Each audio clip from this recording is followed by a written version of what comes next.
Good morning.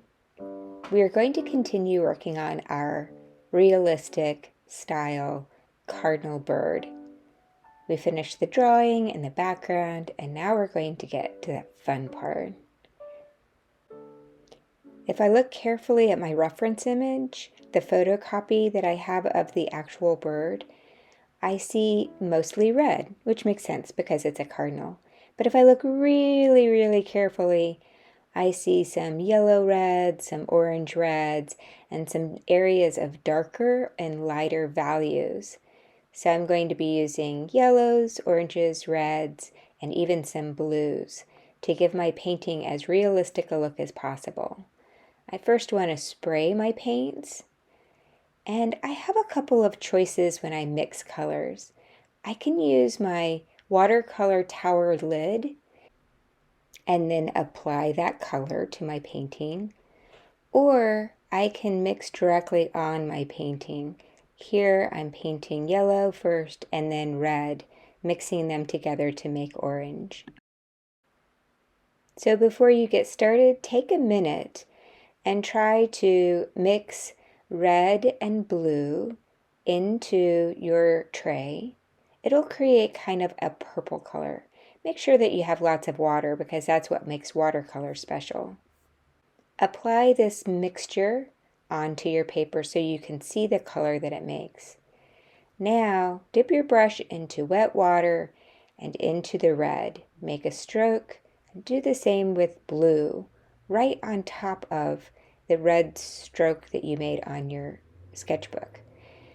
The two colors are basically the same. They should be really close in color, both the same value, both the same hue of purple. But the difference is just in how they look. And I really like most of the time to mix directly on my paper. But it's your choice. If you would rather mix colors in your lid, that's fine. Now I'm starting with the cardinal.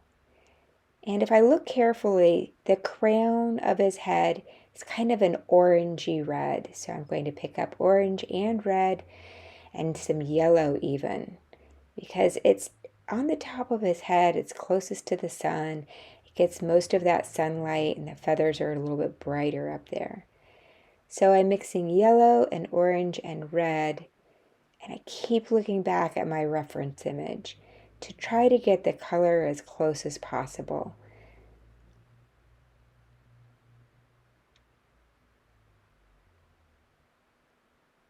Remember that red is not always red. There are orangey reds, cooler reds, warmer reds, reds that might have a little more brown in them, reds that might have a little more yellow.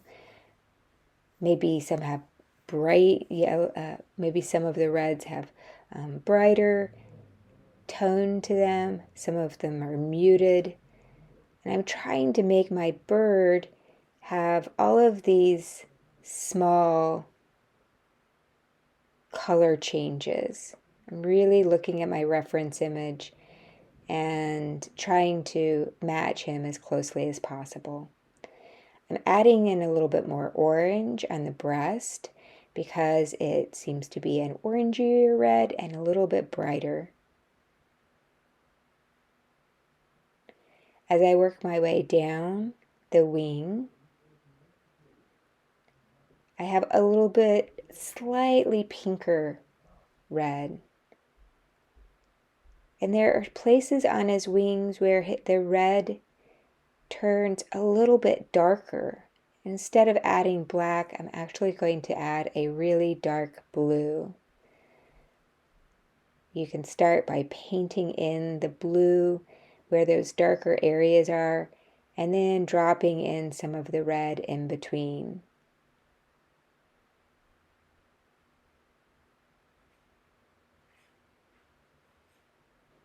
The beauty in watercolor is how it mixes with other colors on your painting.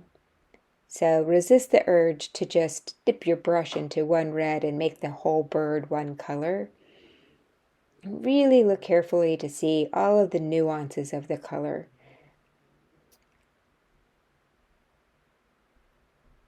I'm adding the brighter red underneath him, at his belly and the area just behind his legs. And now I'm picking up a little bit more blue and dropping it in right around his leg, because there seems to be a little bit of a shadow area right where his leg tucks into his body. Now, as long as his whole body is wet, hey Gus, you can keep working it. You can add a little bit more color if you feel like it needs to be a little bit brighter.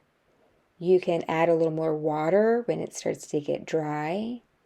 And you can dry the area by using that wicking technique that we've done already in class in order to try to kind of control the amount of wetness in the watercolors. I can't easily see his tail on the photo, but from what I do see, there's some bright red on top, and then it gets a little bit darker, and then it gets a little bit brighter at the bottom. Maybe a little orangier at the bottom.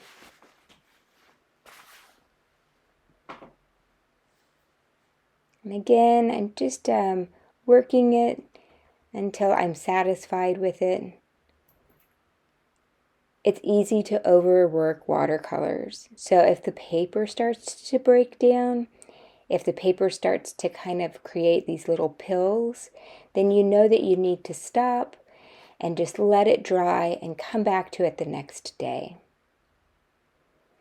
While my bird is drying, I'm going to move on to the branch. Now, I changed my branch, used artistic creativity to take out the aspen paper bark, and I'm going to make my branch a more traditional brown color. Now, toward the top of the branch, I'm adding in this yellow ochre right underneath the snow. And then I'm changing to burnt sienna, one of those browns, the one that's a little bit lighter beside the yellow ochre.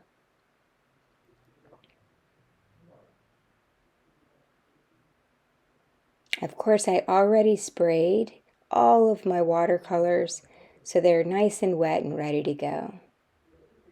My branch looks pretty good, but it's a little bit, I don't know, light and doesn't look as tree-like. So I'm going to add in some dark brown, just tapping it in to the already wet area.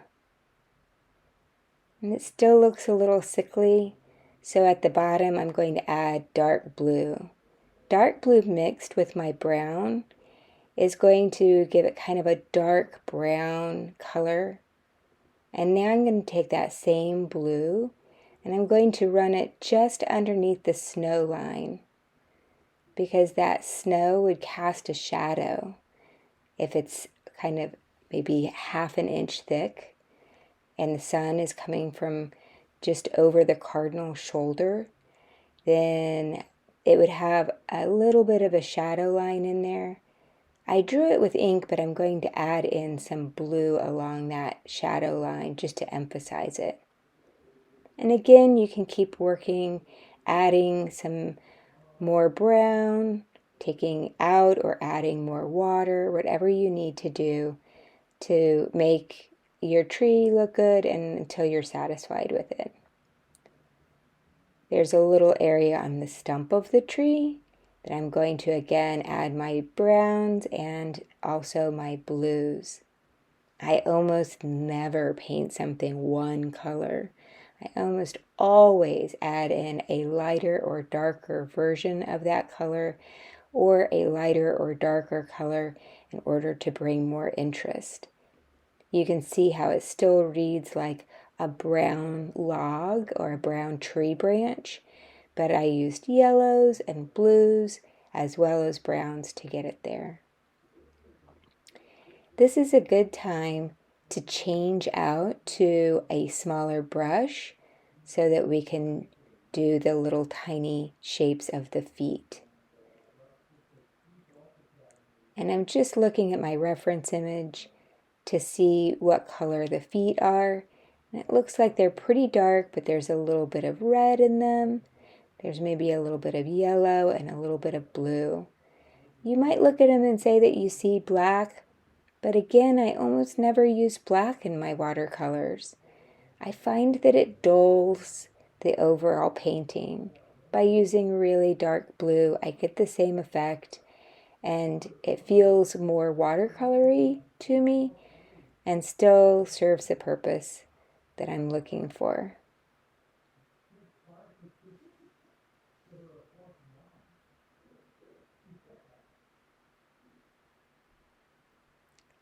Now it's time to work on the beak. Hopefully the watercolor from my bird has dried enough, or the little black mask separates the watercolor from the bird's body to the beak. If not, you might have to wait a minute or two. You may have noticed that I wiped off the yellow, just cleaned it so that I could get some clean yellow at the tip of the beak. And then I'll be adding some orange and some red. I'm trying to match the color of the bird's beak on my reference image. And now if I move these colors around so that they mix a little bit, it gives a really dynamic color. This is another time where if you prefer to do your mixing in the lid of your watercolor tower, you sure can. It's really artistic preference. The tip of my beak still looks too yellow, so I'm adding in more orange and I'm adding in more red. I just keep kind of either adding or taking away until I'm pretty satisfied with it.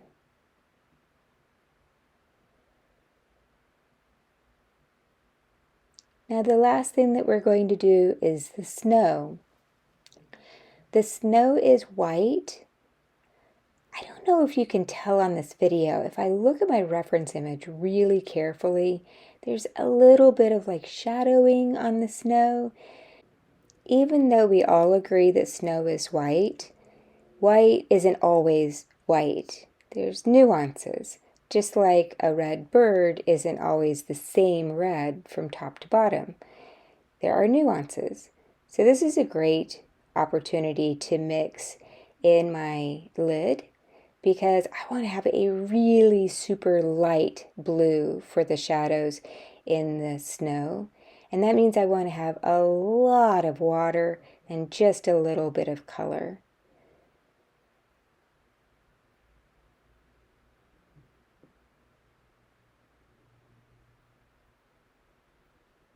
I can definitely test this in my sketchbook.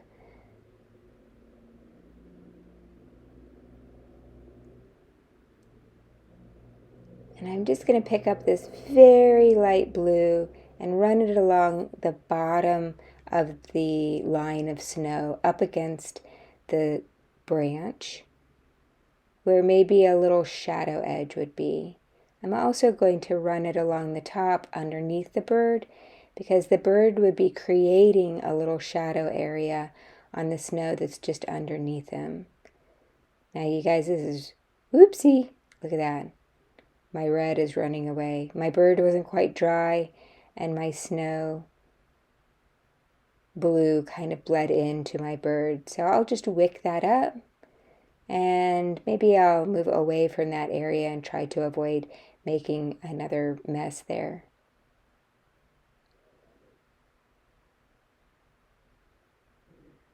This is really a very soft blue, a lot of water. You can always come back and make something darker, but it's kind of hard to come back and make it lighter.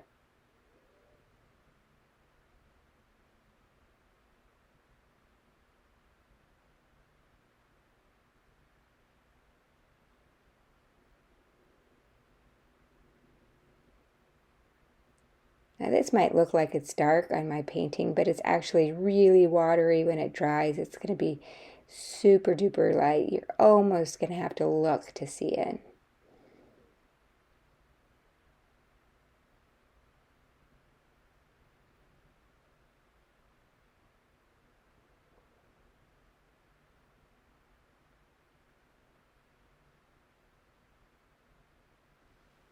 Again, you can go back and add just another little bit of blue here or there. Just make sure that when you step back and look at it, it still looks very, very light, the lightest part of your painting. Great job, guys. That's as far as we're going to get today. It's looking absolutely fantastic. Make sure that before you put your watercolor tower away, that you clean off the lid so that when you put your tower together, your lid as well as your paints are nice and clean. Great job, guys!